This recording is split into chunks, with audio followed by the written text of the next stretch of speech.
trying to make a wage now. Money, money, money, money, money makes the world go round. I need money, money, money, money, money. Money got me feeling down. They said go and chase the dreams, but never told me that I have to wake up.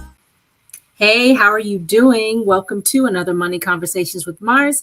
I am your host, Marshall Weeks, also known as Money Mars, the financial creative. I don't know if you follow me on social media. I enjoy creating different things around the financial theme, believe in providing practical tips, information, money mindset quotes. If you're not following me, you should follow me on Instagram _Money Things from Mars, and of course, Facebook. Marshall Weeks MBA. So great to be back here with you. We started a new school year for those of us who have children. So I started out talking about, how to shop for back to school. We discussed setting up accounts for our dependents, college accounts, or just general accounts for them to have to accumulate money. So by the time they're 18, 19, 20, we'll have a nice nest egg for them. Today, I want to talk about adults with children and without children. We're going to talk about retirement. How many of us think that it's way down the road and it's nothing we need to think about? I'm sure there are some people out there who think that. Then there are those of us who are a little closer. We can kind of peek around the corner, and we're thinking about it a lot. Then there are those who have financial planners. They know how much they need to save. They're saving each month. They have investment accounts. They have stocks, they have bonds, they have mutual funds. They have, a kitty here, a kitty here, and they're all set. They've purchased their insurances. They've planned their long-term care out. I mean, all they're doing is waiting for it to come and enjoying life until it happens. And to you, I say kudos. Very good way to get ahead of the game. And so that's what we're going to talk about tonight for a few minutes, is how to get ahead of the game. We should be starting now. I think that's one of the biggest mistakes that I made, and that is only sticking to a 401k and then using the money from the 401k and not letting it sit. How many of us out there have borrowed from our 401k? Now, there are emergencies that may arise and you may use your 401k. I remember being told, you use your 401k to purchase a house or make a down payment. However, as I have continued to learn and follow my own path into financial literacy, becoming licensed, and, just really absorbing all the information there is out there. There's so much information. We're tripping over information. Honestly, there is no excuse to not have just a little bit of an idea of what you're supposed to do, because there are so many articles giving you step by step by step instructions. So I know sometimes it can be overwhelming, but it's out there. But now I know that there are other ways to put money away besides using your 401k money. Those of us who have the 401k and we receive a match from our employer, we want to use that 401k to get that free money. And then as soon as we're vested, the advice that I was given personally is then to move it over into an IRA, a Roth IRA, opposed to the traditional. And we talked about that, the Roth and then the IRA, because they have, they're similar, but they're differences, the tax benefits, the amounts. And that's something that we can go over again on another night, because I really want to stick to some practical tips about retirement and just pushing home the point that we should be planning, we should be thinking about it, and we should start young. And how do we start young?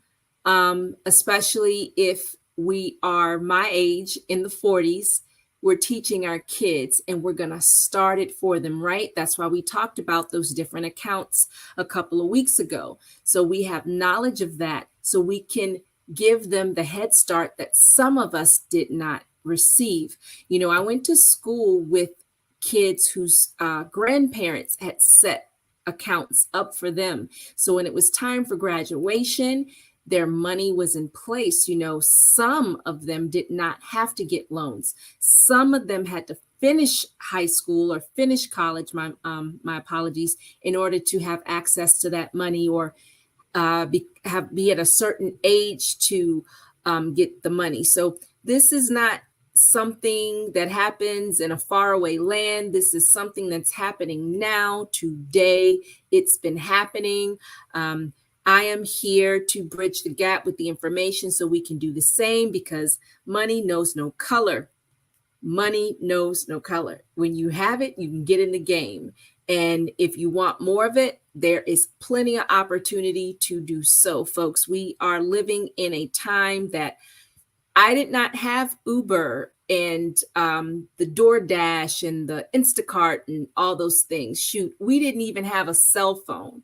And you have young people whose eyes and ears are open, and they are making money at a younger age and doing it easily. We were always taught to work hard, but there's a thing about working smarter.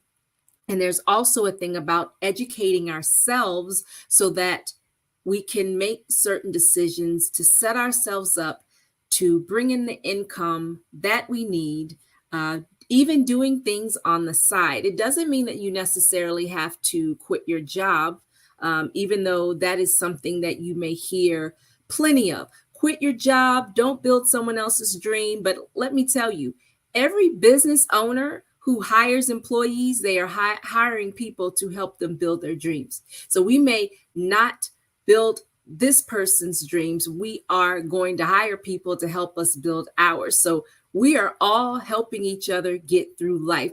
I don't think there is a such thing as not helping somebody else build their dreams, right? Because when you start a company, you have vendors, you have partners, and you're going to invest in this person's company because you may need their product and need their service. So you're helping to build their dreams. So this is how I like to look at this, because sometimes that can come across a little snarky, that type of language. Let's just say we live in America where capitalism is king, and we're all out here trying to make our best life. As believers, we are hearing from the Holy Spirit on which way to go, what to do, who to talk to, who to partner with. And we're all coming together with our collective knowledge, skills, talents, and abilities given to us by God. And we're going to help each other get to where we need to go. Let's just leave it at that, right? Because again, if you are a business owner, yes, you're building your dreams, but unless you have all the services, all the talents, you know how to do everything, you're going to invest in a coach. That's their business. You're helping them build their dreams, right? You're going to get some internet service from somebody's company. You're helping that family build their dreams, or that trust, or whatever you want to call it. So we're all out here together. There's enough for everybody to go. And, we just got to help each other invest in our friends' companies, or just people we know in our communities, because collectively, that's how we bring up a community, and that community feeds into the world at large, right? And so if everyone just does their part, we can make the world a better place. But it starts with us in the mirror, those of us who are believers, making sure we have that connection so we know what to do. So I'm going to get off of that, and let's share the screen, and let's get into, I'm only going to do 6 today, and I'll do the other 7 next week. You all have heard me talk about MarketWatch. I think MarketWatch is a great website. You do not have to be a financial expert to read MarketWatch. They keep up with all the things that are going on in the world. If you're one person who likes to watch the stock market, they have plenty of articles about that. If you're just into personal finance, there's a section for that. If you want to know how the headlines are affecting the economy, they have articles about that. They also have sections where regular old people like me or you can write in get a response from that blogger, author, editor, whomever, whatever they're calling themselves. I think it's just a great website. And you've heard me talk about NerdWallet is another. That's a great website for the everyday person. So you do not have to be an expert in order to manipulate these sites. I think they're written clearly. The articles are kind of to the point, and they suggest other articles to read. You may run across text with a hyperlink that may take you to a definition. NerdWallet is very good for that. So you can look up things, you may read something else to help you understand. And, if you want to take the time out to do so, you can come out with a pretty good understanding. So those of you who are looking for a good financial person to help you really sit down and plan your retirement, you can go in with some questions and not go in completely blind. Like, you never, ever, ever should go into anything completely blind. And again, we have the World Wide Web at our fingertips. So there isn't really an excuse for anyone ever going into anything completely blind, And if you don't like to read, there is TikTok and Instagram. Now, my disclaimer and warning for that is you always want to make sure people speaking have licenses. It's one thing to get out information, but when it comes down to getting recommendations, you want to make sure the person is licensed, because that is the downside of the World Wide Web and TikTok and Instagram and Facebook and all these other sites. You have people rolling out of bed and you don't know where their knowledge is from. You don't know their educational background. You do not know their work experience, and you only know from what you see.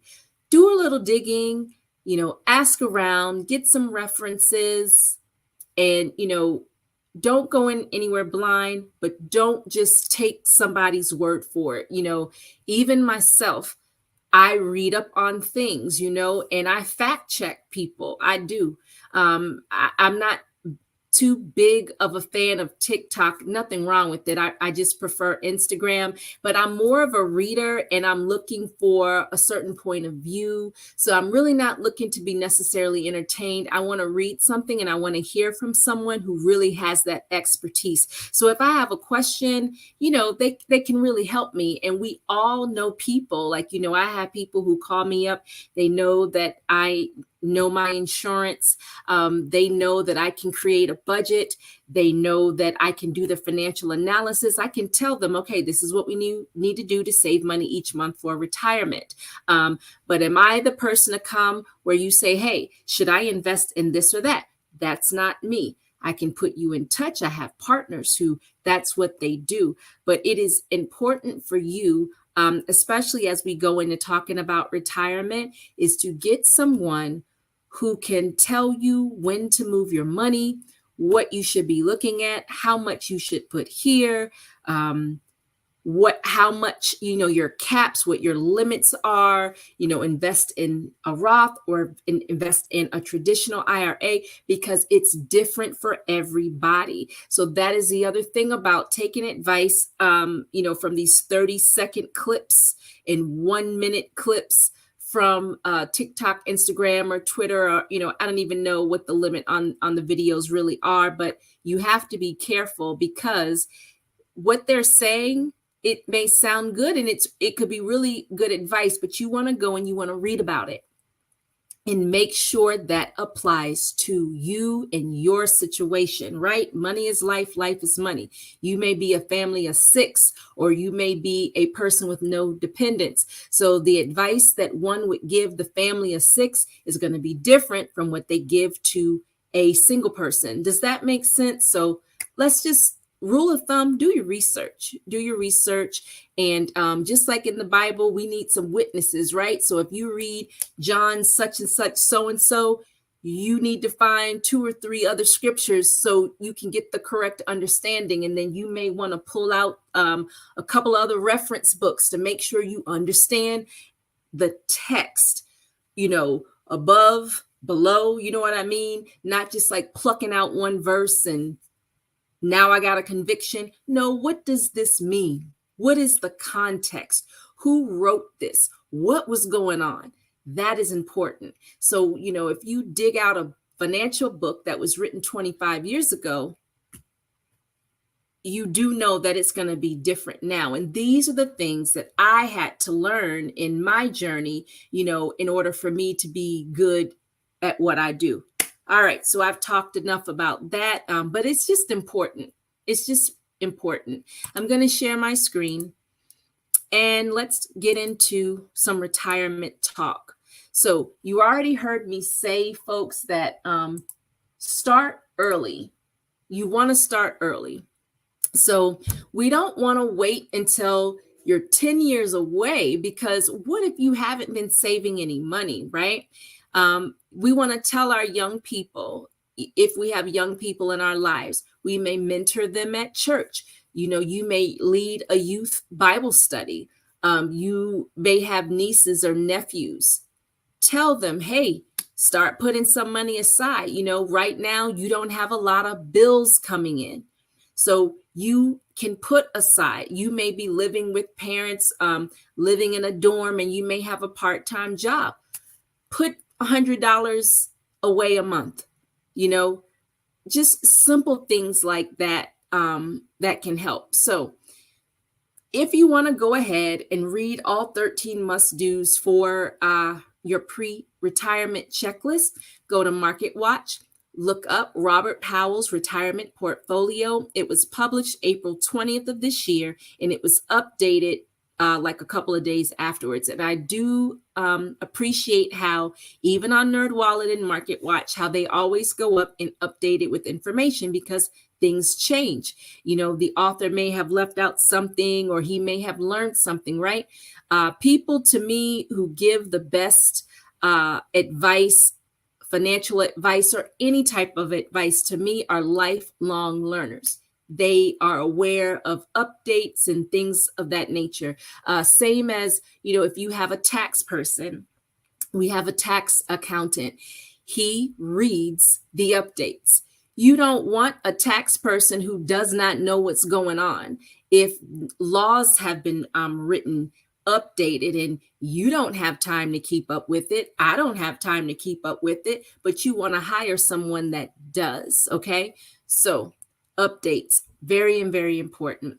All right. So first thing, what's your expected starting date for retirement? So, how old are you? What age do you want to retire? That's something to think about. You may want to be practical, but then it's okay to dream, because you never know. You get in front of a good financial person and they may be able to say, okay, you want to retire in 20 years, or if you're 25 years old and you want to stop working at 40, they could give you a plan for that. The question then would be, are you going to follow the plan? So what's your expected starting date for your retirement? Okay. We're going to estimate retirement income and expenses. That is very important. Now, you may be thinking, okay, I know people right now in their 20s and 30s, and some of them, they're my clients, who they are expecting to pay their home off in the next 10 years. So they already know that they can scratch off having a mortgage. Estimate that, pull up your mortgage statement if you have it. See what your payoff is. If you were to pay it off tomorrow, they typically have like a little button you click and you can see that amount. Also, look to see how many years you have left on your mortgage. You may be in the position where you want to start doubling up. If you have the extra money, some people do, or maybe making a payment and a half. It just depends on what your debt is. So if you don't have a lot of debt and you're anticipating retiring early, that may be something that you want to put your attention on. So when you're making your estimated income and expenses list, you want to cross that off. It's great to find that out now. What can I pay off, or what can I plan to pay off over time, so that I have that. All right. Next, what we want to do is plan for long-term care costs. Now, we don't ever want to think that we're going to be sick in our later years. However, it's also okay to plan for that. Here's an example. My mom, I remember her telling us that she purchased cancer insurance. We were still in high school. Unfortunately, my mom did succumb to the complications of ovarian cancer, but we were like grown. This was like a couple decades later. But she purchased her, it's the insurance with the duck. I can't remember the name of it, but she had that in place and a couple of things in place just in case. Was she planning on getting cancer? No, she wasn't. However, she set it up so she wouldn't have to worry about it. So plan for long-term care costs. And I'm not saying plan to get cancer or be thinking about that, but there are other things you may want to look at. How much would a medical plan cost after I'm working? Because remember, when I stop working, for those of us who are not law enforcement or maybe federal law enforcement, I do know that they do get to keep some benefits. But for, your corporate person on average, they do not keep many benefits unless you are in the C-suite, CEO, CFO, COO, CIO, those folks.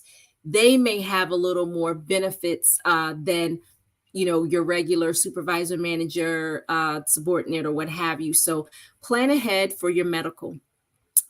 Manage and mitigate retirement risks. Inflation. These are things that a good financial planner can help you do. So when it's time to calculate how much money you need a month, they're going to take into consideration inflation because that's a real thing. I do have an agent in my virtual office.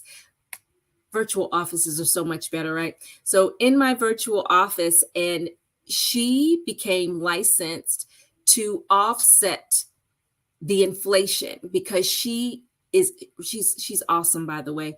She can already see 10, 20, 25 years down the road. She can see how inflation is kind of eating away at her money a little bit. So she decided to go get licensed, be one of my agents so she can make some money to offset that, which is awesome. Again, thinking ahead. All right. Calculate how much you need to accumulate. So that's the financial analysis. I do that for my clients. We sit down and we go through everything. How much money they're putting away a month right now. How much is in the 401k or the TP. Goodness, what is it? The federal government has a TP, and I'm forgetting that other letter. But we calculate how much money they have set aside. Do you have an emergency fund? And then we look at their bills, how long it's going to take to pay off this credit card, that credit card. How much are they putting away for college if they have dependents? How much longer, will it take to pay the home off? And we look at all of these things so we can calculate how much money they're going to need. And not just how much money they're going to need, how much do you want? That is something that I just want to impress upon you. It is okay to dream. And when you start to look at your retirement early, there is more room to dream. Sometimes I have sat before people who are 55 years old. They want to retire in 10 years. Now they're talking like all I need is if I can just have. That sounds different from the couple I sat down with the other weekend who are in their 30s. They're dreaming. Oh, I want to have. Oh, we want to do. It was a completely different conversation. I was excited when I got off the phone with them. I was kind of depressed when I got off the phone with this 55-year-old person because no one has brought this to them. And so I was the first one talking about this. Now, are they a professional? Yes, they are. Do they have an employer? Obviously. Do they have the 401k? Yes, they do. But they're not putting money in the 401k. They have missed almost 20 years of matches. You know what I mean? Pass me the Kleenex. Oh my goodness. So that was not, it was an informative call for them, but it was really like getting off the call in 911, oh my goodness, what have I been doing for the last 20 years type of call. I don't like those calls. Because again, it kind of makes me sad because, you have to be real with the person. And it's like, okay, you have nothing saved. You have 10 years. And if you have a lot of debt, oh my goodness, how are you going to be able to save? So we need to look at getting you some more income. What do you know how to do? Can you tutor? Can you know what I mean? So we're going to calculate how much money we need to accumulate because there may be room for you to allow your gifts and talents to make room for you to bring in some more income. All right. And then we want to adjust our portfolio. Again, that's when the professional comes into play so they can help you. You may max out the 401k. All right. So now it's time to move it over. Depending on your age, you may want to use another investment vehicle. All right. So as always, bringing all of this to you because you should prosper. Please set up some time with me, www.calendly.com, chat with Mars, so you can speak with me about your money matters. Let's talk about briefly the Fab Five coming to you Monday through Friday, 7 to 7:30 a.m. Eastern Standard Time. We will talk about Ilyasa, who will be here tomorrow midday, and then look out for Regina, who will be here tomorrow at 8. Always nice to spend some time with you. I will see you next week on Monday. Trying to make a ways now.